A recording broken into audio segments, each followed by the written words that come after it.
Játék Steve Yenishe, Mike Nish, Kijni initially, Billigana Bashin, Kinlachini Dashache, Billigana Dashanale. Welcome back to Res Ball. This time we're going to break down Oklahoma point guard Jeremiah Fears. Super quick, fantastic ball handler, only 18 years old. Again, age isn't something that I continue to factor in, but it is something that for sure here we need to consider in the entire package because there's a lot to consider. So let's get started on Jeremiah Fears right now. Jeremiah Fears started at Joliet, Illinois, which he was named Jake, so we could give the Joliet Jake to somebody.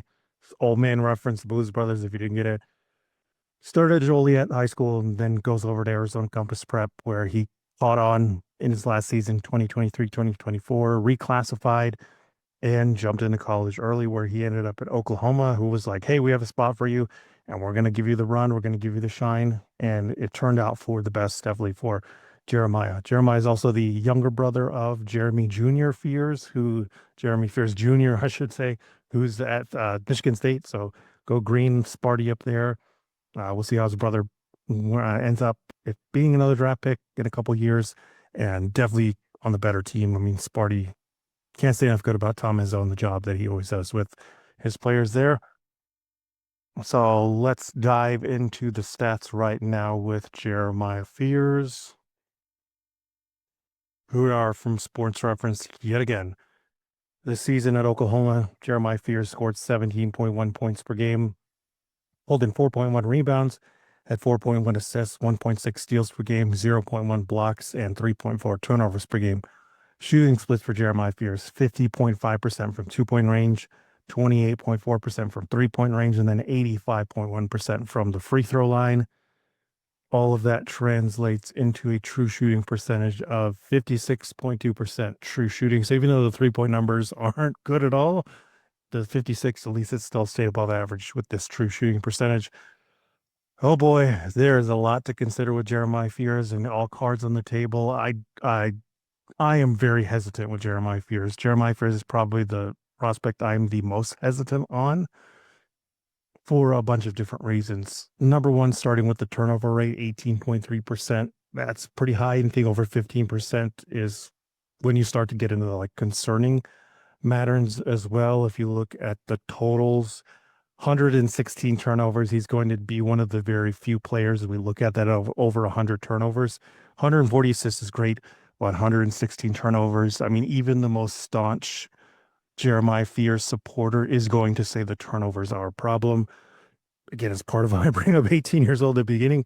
This kid should be thinking about prom, senior year pranks and stuff, but instead he's playing college basketball in the SEC, maybe the most athletic conference in the nation. So that is the thing too with point guards, to where I'm like, if you're super young and you're turning the ball over, I'm not going to like sound the red alarms and say, don't draft this guy. He's a turnover machine, but it's something to work on and clearly shows a lack of maturity in the game right now. You're going to hear me say this a lot in Jeremiah Fears breakdown. I think he's more of a read and react passer rather than like, I know what the play is and I understand my system. What do I mean by that? I mean that he is somebody who's going out there to make things happen and doing things on the fly, which is good. There's not many guys that can do that. But at the same time, he's trying to find guys just on the fly. It's not within the structure of an offense all the time. It's not knowing like this is where my spot is. It's like, oh, I drove in, nobody's here. Oh, I gotta pass this out to somebody. Or like, oh, I got double teamed. Now I gotta kick it out. Let me just find somebody. It's not like, okay, I know I'm gonna get double teamed here. I know this guy's gonna be at this spot. Or oh, I know the defense is gonna react this way, so I already know where to throw the ball to. That stuff isn't there yet. And again, that could be the maturity of a point guard. That takes time. That takes a while sometimes. And if you reclassified as an 18-year-old kid jumping into a veteran-laden Oklahoma team, that's part of it. I can get behind that of like, if you give him time and system, let him get acclimated, I think that turnover rate's going to be better. And 28.6% assist percentage, that's why I'm kind of like, yeah, whatever. Even in my film study of like, that seems more of like, I'll figure it out there and do it on the fly. 28.6% assist rate is nothing to sneeze at. And 28.6 to 18.3 turnover rate, 140 assists, 116 turnovers. I can live with that. That's a good starting point for an 18-year-old point guard who clearly knows how to pass the ball and is a very good ball handler and burgeoning offensive creator. I mean, he's a leading scorer for a veteran-laden Oklahoma team. He got them to the tournament. And while I am super hesitant of Jeremiah Fears, like that's the number one thing you cannot discount is normally when a kid this young comes in, number one, they don't get to run the show as the point guard. And number two, they don't lead to success on a team that's filled with veterans like this. So it's clear he has leadership capabilities on the court to take the ball, to know what to do, and to get an offense to at least being a successful, like 20-win team at 18 years old. Again, very, very good starting point. I want to bring up good things because I am going to say a lot of things that concern me and why, if I were in the lottery, I wouldn't take Jeremiah Fears. I have Jeremiah Fears at 20 because I do still think the top 20 talent is undeniable. If you don't take him in the top 20, like I don't know what you're doing. I've heard a lot of people talk about Jeremiah Fears in the top 5. I've heard a lot of people talk about Jeremiah Fears in the top 10. I can't get behind that. I think it's reckless, to be perfectly honest, just because there is a lot of concerning things, starting with the size. 6'2.5" tall without shoes, 179.6 pounds, with a 6'5.25" wingspan. If you're somebody out there who values measurables, none of those measurables work. Anybody who's under like 190 pounds, it's already a hard sell in the NBA. Anybody who's under 6'5", again, for some people, that's a hard sell. Not so much for me, especially point guard with some of the skills Jeremiah Fears has. And then 6'5.5" or 6'5.25" wingspan, excuse me. Even if you're like, I don't care about these measurements, just again, shout out Chris LeBron, who just did a nice little TikTok video clip talking about, I don't care what the measurements are, can they hoop? I agree with that for the most part. The area where like you still have to factor it in is on defense. Anybody that has less than ideal measurements, they become a one position defender. And especially for point guards that are under 6'5", point guards that don't have a really gigantic wingspan, that's where it becomes an issue. It's like, sure, you can buy into them and the role as a backup, or sure, you can buy into them as a volume scorer, but you got to remember they're a one position defender and they're probably going to get picked on. Jalen Brunson is the one of the examples, or Trae Young is one of the examples people use. But I'm like, come on, those guys don't grow on trees. They are like 2 in a million, right? Trae Young, one of the best assist guys probably ever. I mean, with the rate that he is putting out assists, just an unreal passer and an undeniable shooter who has in the building range of, as soon as he gets to the building, he can hit anything. And then Jalen Brunson, just a natural scorer and a free throw merchant, like all these things.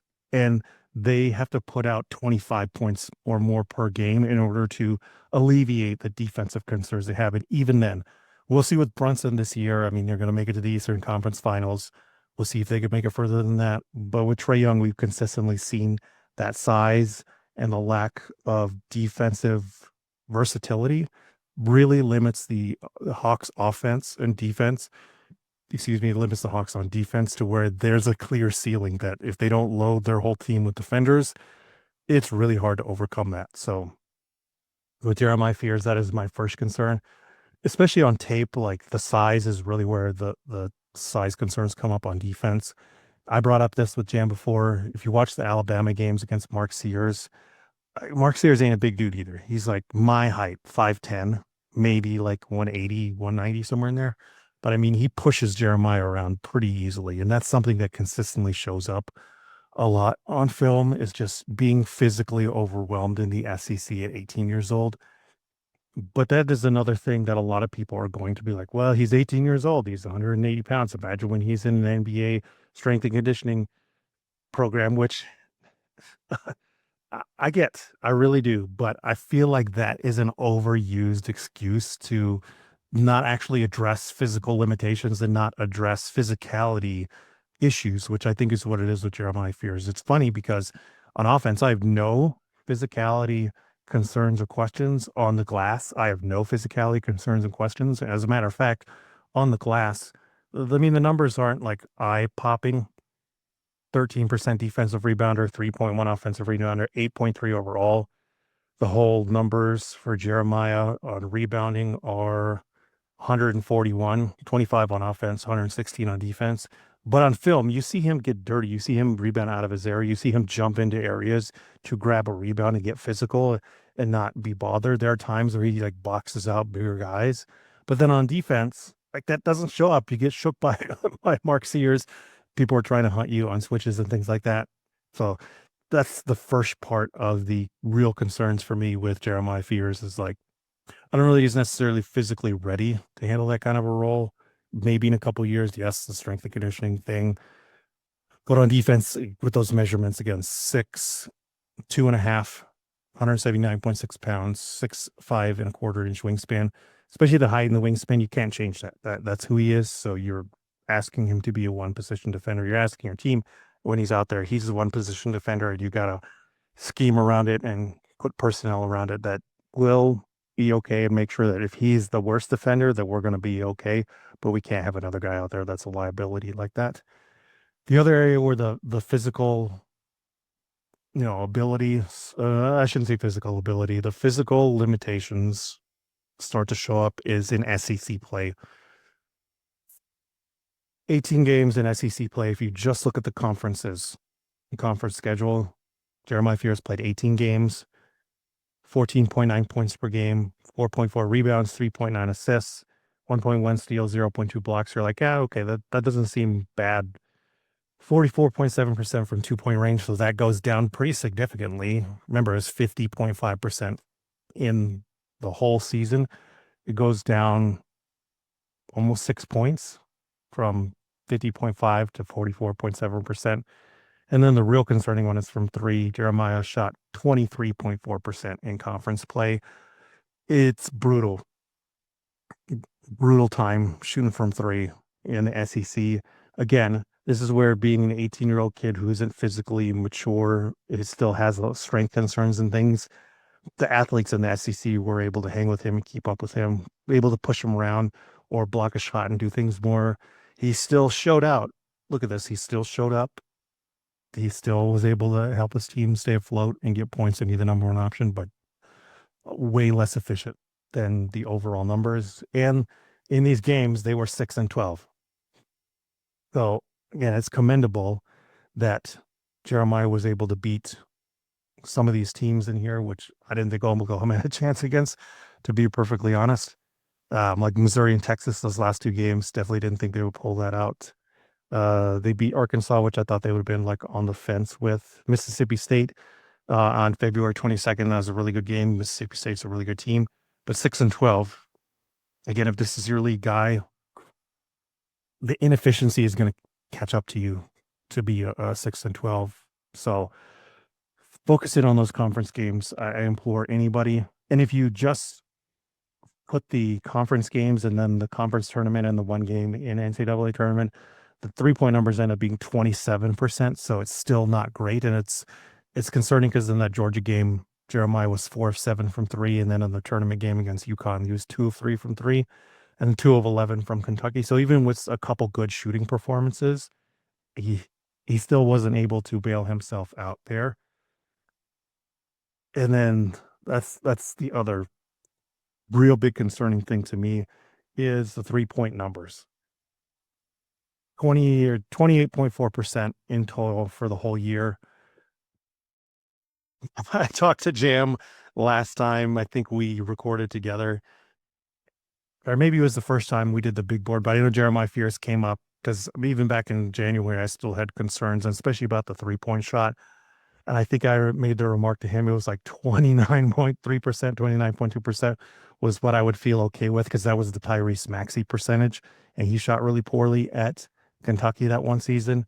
But if you remember that episode, I'm like, I knew pretty much all of Tyrese Maxey's background. I knew what his percentages were in high school. I knew he was a good shooter. I knew like the shot just was bad and off that year. And that Kentucky team had him and Emmanuel Quickley, and then nobody else could hit a three, seemingly. So I did a little bit more digging with Jeremiah Fears. I don't know the Joliet shooting number, so if you're out there and you do, let me know. I do know he still scored around 14 points, 2.3 assists, 2.3 turnovers, 2.9 rebounds, I think is what it is. So scoring wise, so good. You can see the playmakers taking a gigantic leap since then. But at Arizona Compass Prep in his final season, the data that I found anyway, 13 games at Arizona Compass Prep, 14.2 points per game, 3.6 rebounds, 2.3 assists, 2.5 steals per game, 0.4 blocks per game, and then 2.3 turnovers per game. 11 of 46 from three, which was 23.9%. If you want to round it up 24%, that's fine. It's still not good. So just in what I've seen and what I've found, it's still a track record of not being a good shooter from three. 24% as left. I should almost say a senior. Technically, he's not a senior. 24% in his final season at Arizona Compass Prep. 28.4% as a freshman here at Oklahoma. And then Justin SEC plays 23-ish% again. It's that's the really big major part of it. And I'm not a shot doctor, obviously, but I was watching, I've watched a ton on like shot mechanics stuff and whatever. And one of the more recent ones, anybody that listens to all the Smoke podcasts or watches it on YouTube, if you didn't see the Craig Hodges episode, go see it. Maybe their best episode ever, just from in terms of impact of Craig Hodges being, banned from the game for his beliefs, all his charity work, and basketball wise, like he gives a fantastic breakdown of what made him a good shooter and some of the tips and things that he shares with people. I mean, there's a guy that played with Michael Jordan to win first couple titles and then trained Kobe Bryant. I mean, been around greatness, trained greatness. And one of the things that he talked about with shooting was keeping 2 feet under you all the time and then the follow through. Those are the two things with Jeremiah that I'm like, he doesn't always keep 2 feet under him. He does that like 1-2 step, which personally I don't like either. I think that kind of creates inconsistent mechanics. And I mean, Jeremiah's footwork is inconsistent no matter what. Sometimes he'll do the weird like foot split thing. Sometimes he'll do the 1-2. Sometimes he does do like get in the hop and catch and shoot stuff. But it's never consistent. The feet are never consistent. So that bothers me. And equally concerning is I don't think he has a follow through. A lot of times he'll do that like bloop, just throw it up. Like he pushes the ball out, but there's no follow through with the wrist. You don't get any rotation on the ball, and it just comes out flat. It doesn't get that extra bounce. It doesn't get that extra rotation to get it through the hoop. I do think he has a lot of mechanical work to do in the lower body end with that follow through. The upper body mechanics otherwise don't seem bad, but that is something that I noticed with his upper body mechanics is he does not have a consistent follow through, which does affect a lot of his 3-point shots. And he kind of does that on mid-range stuff when he does get it out there too, is like just push the ball out, but there's not always necessarily a follow through with it. Let's look at the shot chart to give you an idea. So if you're on YouTube, again, checking it out here, Jeremiah Fears, I'm comparing with LeBaron Philon and my guy, Jacoby Gillespie, who I don't think is getting enough love. So in a couple episodes, you'll get to hear my spiel on Jacoby Gillespie and why I like him so much. Jeremiah Fears, 1 of 6 from the corners. Like, I don't really care about that one. This isn't a guy that you're asking to be a corner 3-point shooter ever.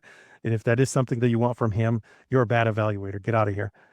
36 of 124 and above the break threes, which is 29%. Again, not good. There's no way to sugarcoat that. Again, part of it's inconsistent mechanics. There's no consistent follow through. So when you do hit it from deep, a lot of times you need that extra spin and that extra bounce to get the ball to go through there. It could be the difference between like shooting 29% and shooting 35%, no lie. 44.8% in the mid-range, 26 of 58. So that's good numbers, especially for a lead ball handler, point guard. You want a guy who knows how to shoot in the mid-range and knock them down at a good rate. 28 of 77 in the paint. He does have push shot and floater and things like that, but a lot of times he ran into a ton of traffic, or a lot of times he took too tough of a shot in there. So in NBA spacing, probably going to go up there. I don't know how much, but I'm not going to say he doesn't have the skill to have a better percentage there in the paint. It's just right now running into too much traffic and being an 18-year-old overzealous scorer. Yeah, you probably should have put up like 50 of those that you shouldn't have, And then at the rim, 60.3%, 88 of 146 shots. Number one, he can get there.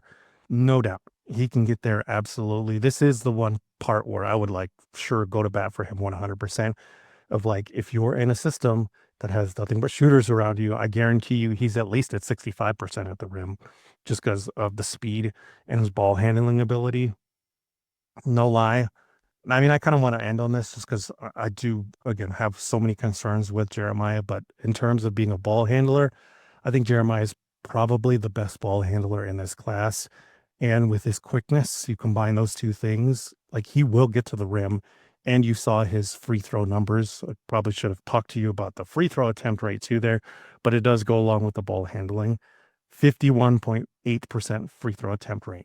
I mean, almost half the time, not almost, half the time he is out there, he's getting to the free throw line, and he is a fantastic free throw shooter, even going back in high school. 85.1% from the free throw line on 215 free throw attempts. My goodness, we're not going to see a lot of guys that have over 200 free throw attempts this season.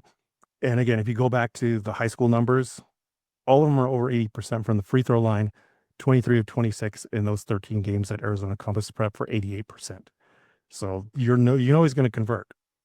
And even with the bad 3-point numbers, I said it before, that true shooting percentage was 56.2%. So it's like, oh man, if this guy can just shoot average from three, like we're talking 58% probably from true shooting percentage. If you break it down in these medium zones, get an idea of where his spots are. He loves getting to that left elbow there. He was 10 of 20 for 50% of the left elbow. Took some baseline shots, not too much, but converted both well. From the left, it was 4 of 10 for 40%, 5 of 7 from there. And then the only struggle he had was from the right elbow, where he was 7 of 21. And then from 3-point range, this is, again, it's tough. There's no way to sugarcoat it. Even when you break it down, right wing, left wing, top of the key, left, right corner, he only hit one corner shot. Again, 1 of 3 from left corner, 0 of 3 from right. Whatever. Lead ball handler, you're not going to ask him to be a corner 3-point shooter. And it's just such a low volume, small sample size. 14 of 58 from the left wing, 24.1%. 8 of 27 from top of the key, 29.6%. And 14 of 39 from the right wing, 35.9%. Even that one on the right side, I'm like, that's still just average. If you only have one spot from three where you're just average, again, you got to have a lot of mechanical work you got to do, man. You got to have consistent footwork. I think that should be the starting point for Jeremiah Fears. Is no more of this like split-legged threes. Do not take that 3-point floater. I know he did it in the Arizona game. I can't recall if he ever did it again. But yeah, that's another one of those Patrick Ewing's, did you practice that shot kind of thing. Jeremiah's got to get consistent footwork in order to round out his 3-point shot, because everything else you can work with. And again, the speed and the ball handling to get to the rim 146 times, that should not go unnoticed or uncelebrated. There are not many guys that can do that. And at 18 years old, that's the absolute number one skill that you're like, I only see this getting better. So yeah, absolutely. Heavy pick and roll, a lot of spacing. At the very minimum, you can be like, yes, I'll buy into him getting to the rim. I'll buy into him generating free throws. Again, 51.8% free throw attempt rate. Go back into high school stuff. That does seem to track, and like he's going to do that no matter what. Fantastic ball handler. Really good at getting to the rim. 3-point shot is a jumper. Just a lot of mechanical work. You got to put it in there, from getting your feet set to having that follow through all the time. And then the last thing I do want to bring up is the steals. If you noticed at Arizona Compass Prep, I think I gave you 2.5 steals per game. And then here at Oklahoma, 1.6. The steal rate, this would be news to me. I don't really look at the steal rate, but I imagine it's pretty good. 3.1% steal rate. Again, I brought up all the concerns on defense, but that is the one thing that I noticed. He has a desire to be defensive playmaker, but just kind of reminded me of the Diggs. Which Diggs brother was it that was on the Cowboys? Remember that he had that one season where he just had a ton of interceptions and then kind of got cooked the next year. Like, that kind of corner is somebody who's always going to jump the route and try to make a play on the ball. But in the year where they make too many miscalculations, they just burn the defense time after time. That's what Jeremiah Fears reminded me of. Is like, man, he will make plays, but he will also burn you because he is looking to either jump his assignment and go help, whether or not he's asked to help and try and get a steal, or use his instincts to try and jump a pass lane before it's there and get a steal. I'd probably give him like a 60-40 success rate on that. Looking at the film that I did, there are very few times where I was just like, bro, what are you doing? I think instinctually he is good at knowing, like, okay, I can do this and not really impale the defense or implode the defense, I should say. But there are a lot of times in that 40%, pretty much all the times in that 40% where because he went and helped, quote unquote, because he went and tried to go after the ball instead of playing his position or playing his man, there's somebody wide open from three. So that is the other thing of knowing when to do that. I think of the best coaching staff for him will not stifle that, but they will know how to direct it and know how to discipline it a little bit more so that it doesn't implode the defense when it does go awry, because he is a defensive playmaker in terms of getting steals. And it's clear he wants to play defense a lot of times, but he's still physically not ready enough that he will get screened very easily. Got hung up on so many screens, but he's still going to fight and he's still going to try and go in there and poke the ball at or jump steals. So you can't question the kid's desire. And again, if you've heard me a lot of times, like desire and fight are some things that I don't question or like doubt in here unless you show it to me consistently and say it. Like, no, come on. This kid definitely does fight and want to do things on both ends of the court. My comp for Jeremiah Fears, I know it's going to make some people mad, but it ended up being Dennis Schroeder. I mean, watching the Piston games, and especially in the playoffs where like he drives you mad. He drives you mad, Dennis Schroeder, because you're like, man, that shot takes so long to get off, and he's never really been consistent with it from three. But man, he's a good ball handler. He takes care of the ball. He got better as a playmaker, and he gets to the rim with his quickness. He has that weird little scoop shot and stuff like that. I do think at the very minimum, Jeremiah Fears can be like a Dennis Schroeder without all of the weirdness and the things of rubbing his teammates the wrong way. There doesn't seem to be any indication that Jeremiah Fears is like that. But Jeremiah Fears, for one, is quicker than Schroeder, but the skill set, again, all remains the same. Somebody who can get to the line and attack the rack, somebody who draws free throws, who gets his teammates easy shots, can read and react, can play in a starting lineup, can play coming off the bench. Physically is smaller than just about everybody. Schroeder's like 6'1", 170. So Fears at least has like 6'3-ish, 180 on him. So there's at least that. I think Schroeder's wingspan is a lot bigger, if I remember correctly, though, but similar game. The good thing with that is the Fears has a long time to work on the mechanics now and put in that work and that effort to where it doesn't end up being like Schroeder. And I think Schroeder, the main thing with his 3-point shot is just like, you gotta turn that crank and it takes so long to get off. Fears is the opposite problem of that, where he's just like, I threw it up there, got out in 1 second, but I didn't get my feet set or I didn't have a follow through. So iron that out. Again, 56.2% true shooting percentage, even for somebody like me who's super hesitant. And I'm like, I don't put them up high. If he's just a league average shooter, you're talking somebody who has a very good efficiency and gets to the free throw line a lot. You're just still worried about the defense. And maybe somebody that isn't consistent enough to be a full-time starter, but still absolutely a top 20 guy in this 2025 NBA draft class. Even for somebody like me who's super hesitant of Jeremiah Fears, you can't deny the feel, you can't deny the talent, you can't deny the ball handling ability or the free throw generating, which are among the best in this class. The ball handling, again, if I had to, like, gun to the head, say for this class who's the best ball handler, Jeremiah Fears would be the first name that come to mind for sure. Couple things to look at for Jeremiah Fears in terms of YouTube. You should go look up all these things, because I think Jeremiah Fears is one of those types of players that, like, if you study correctly, you handle and place in the right situation, they can be great. But if you're just like, he's got instincts, he'll come in, we don't really need to do anything around him, probably a bad idea.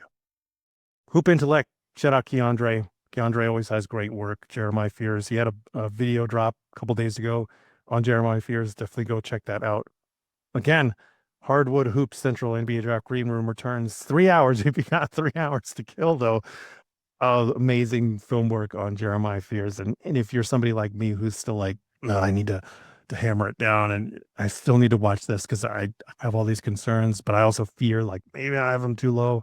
definitely go look at this Hardwood Hoop Central NBA Draft Green Room video, 3 hours. Come to it, check it out, come back to it later. Again, Cash Iggy, my guy. So many good videos on Jeremiah Fears breaking down his games and seeing, again, defensive playmaking on the positive side. Also pay attention to the 3-point shot and the mechanics. I think that's probably your best idea and best area to go to look for Jeremiah Fears. And then the last two, No Ceilings NBA, NoCeilingsNBA.com, and everything on their Substack. I know they've had a couple episodes from different guys on there, like the Draft Deck and Draft Sickles. Like they've all brought up Jeremiah Fears at certain points. So definitely go back and look at their videos, look at their podcasts and stuff on them. And we locked on NBA Big Board. I know James Barlow has been super high on Jeremiah Fears. I think he had him at 4 at one point. I'm pretty sure Raphael has him at like 6 or somewhere like that. They both are definitely Jeremiah Fears on the top 10 guys, which are the opposite to me.